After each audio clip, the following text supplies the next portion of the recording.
आप ध्यान देंगे, व्याकुलता से ही, विरह से ही भगवान के दर्शन होते हैं।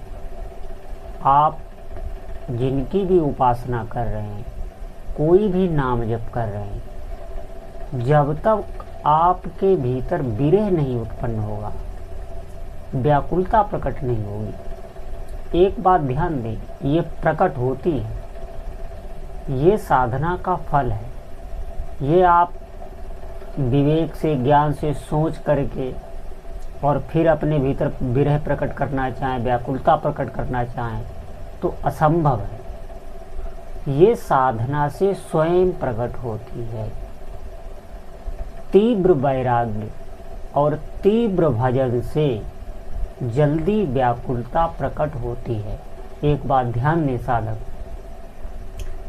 ये जो व्याकुलता है, जो विरह है, इसमें प्रभु बंधे हुए होते, वो रह नहीं सकते। अगर साधक व्याकुलता से तड़पने लगता है तो उस समय ठाकुर जी साधक के पास में ही होते हैं और जल्दी ही उसे अपना अनुभव कराने लगते हैं। लेकिन ये व्याकुलता प्रकट तभी होती है जब हमारा भोगों से वैराग्य हो और तीव्र भजन हो, तो हृदय में व्याकुलता प्रकट हो जाती है। भोगों से वैराग्य नहीं होता, हमारे मन में इच्छाएं, लालसाएं इस संसार की बनी रहती हैं। बार बार हमारा मन हमें सुख देता है, झूठा सुख देता है, ये हमें बहकावे में रखता है। आप ध्यान दें, जैसे हम छोटे बच्चे को बहला फुसला देते हैं। बच्चा अगर किसी बात की जिद करता है तो हम उसे कुछ ना कुछ दे के बहला फुसला देते हैं। ध्यान रखना, इसी प्रकार ये मन हमें संसार के सुखों में भ्रमित रखता है, हमें धोखे में रखता है, हमें फुसला रहा है। सच्चा सुख हमसे दूर है, ये ध्यान रखना आप। सच्चा सुख भगवान का भजन ही है और ये हमारे भीतर ज्ञान तभी प्रकट होगा जब हमारा भजन तीव्र होगा और भोगों में हमारा वैराग्य होगा। ये ध्यान रखना, बार बार भोग भोगने से हमारे मन में जो व्याकुलता उत्पन्न होनी चाहिए वो लंबी खिंच जाती है, क्योंकि भोग से हमारे मन को संतुष्टि का अनुभव होता है क्षणिक, और उसी में फिर हम फंस जाते हैं, उससे बाहर ही नहीं निकल पाते।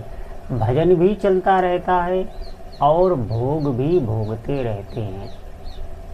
फिर हम कल्पना भी नहीं कर सकते कि भगवत दर्शन की व्याकुलता होती क्या है। ये व्याकुलता, ये बेचैनी अपने इष्ट देव के लिए जो उत्पन्न होती है, इसको आप सुन के कभी भी भ्रमित ना हो, भीतर संशय ना लाए, कोई डर ना लाए। व्याकुलता सबका फल है और इसमें अपार सुख, अपार शांति है। बस ये वाणी का विषय नहीं है। जिन भाग्यशाली साधकों को ये प्राप्त हो जाती है, ये वही जानते हैं। ये अगर हृदय में प्रकट हो गई, ऐसे साधक को संसार के, परलोक के समस्त विषयों से वैराग्य हो जाता है। उसे कुछ भी अच्छा नहीं लगेगा। जिसके भीतर थोड़ी सी भी अपने उपास्य देव की व्याकुलता उत्पन्न हो। और आप ध्यान दें, सभी जीवों को वो साधक आकर्षित करेगा स्वतः।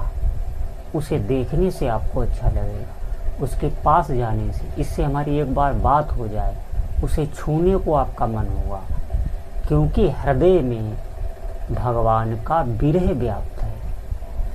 उससे एक दिव्यता उसके शरीर से निकलती रहती है और वो सबको सुख देती है, सबको शांति देती है।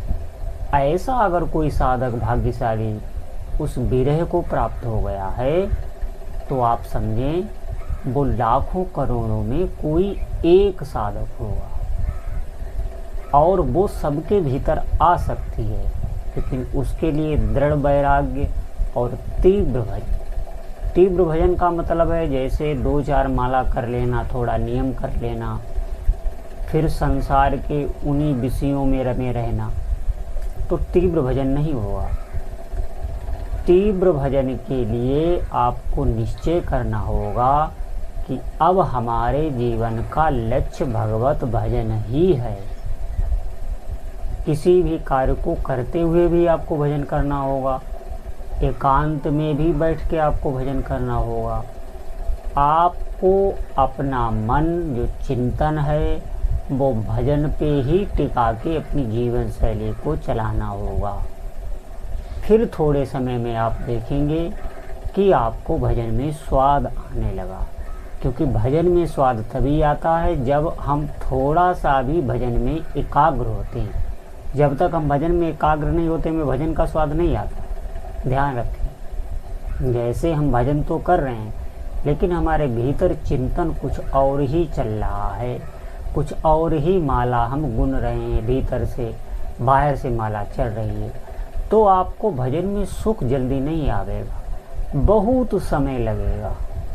इसलिए हमारी बार बार प्रार्थना है कि हमें उन विषयों से बचना है जिनकी शास्त्र निंदा करते हैं और हमें परहेज से ही चलना है, अधिक से अधिक भजन करना है।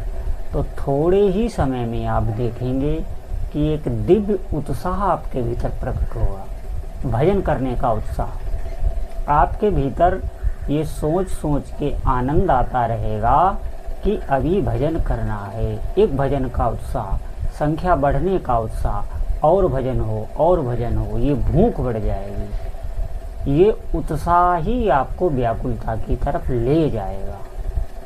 कोई बड़ा अपराध ना बने, भगवत अपराध ना बने, किसी भक्त का मानसिक भी अपराध ना बने, तो आप आगे बढ़ते चले जाएंगे।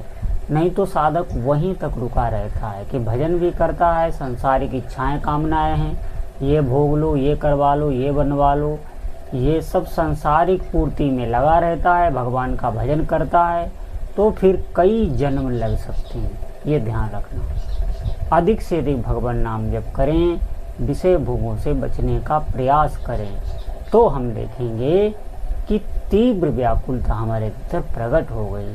तो जितने भी साधक हैं आज से ही अधिक से अधिक भगवान नाम जप करें। बोलो जय जय श्री सीताराम।